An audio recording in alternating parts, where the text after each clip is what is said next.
The recent contentious exchanges witnessed in influential political and military circles call for serious introspection.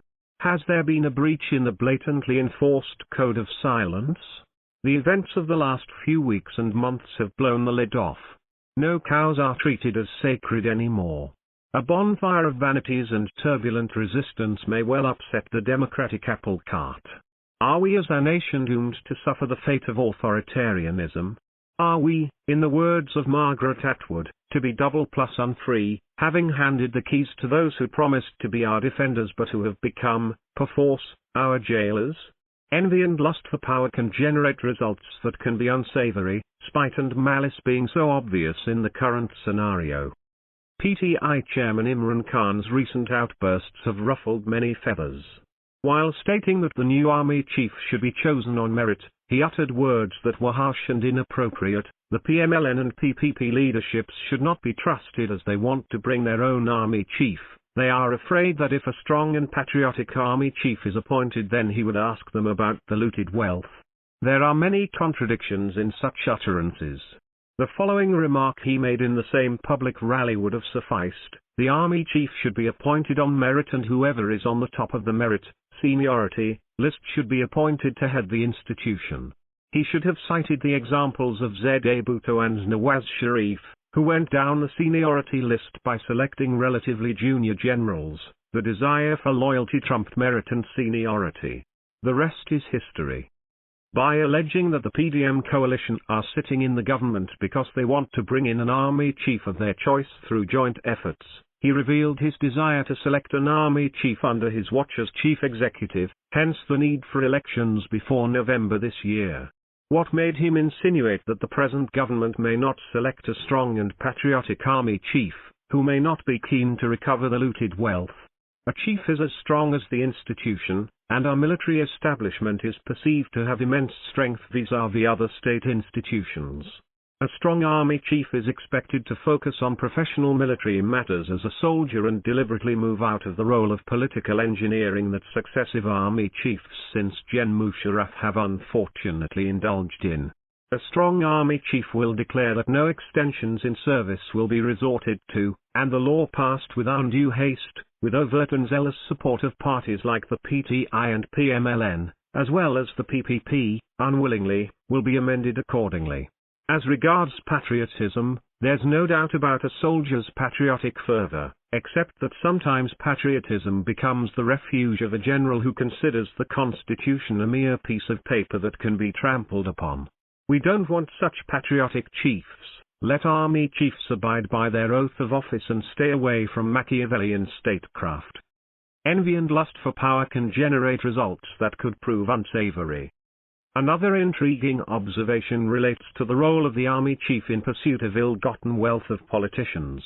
Does it show that as the Prime Minister for almost 4 years, Imran Khan personally knows what role the military and intelligence leaderships play in steering the process of accountability? Is NAB an instrument of the agencies, serving the interests of power players involved in political engineering?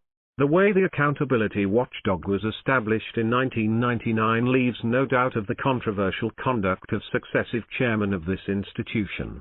It is interesting to note that those who are dubbed as looters have currently appointed a very clean and professional chairman NAB. Will he turn the notorious bureau around so that it becomes a relatively clean, non-partisan and professionally sound organization? I think that he can, given his impeccable credentials and his courage to say no to illegal or inappropriate interference in his professional domain. Let us look at the issue of enforced silence, which is much like the festering wound of enforced disappearances. Again, Atwood is spot on when she says, there is nothing that repressive governments desire more than imposed silence. The inability to speak encourages the unspeakable, and secrecy is an important tool not only of power but of atrocity. It's time to be a little more candid. Politics over the anti-terror law is insane.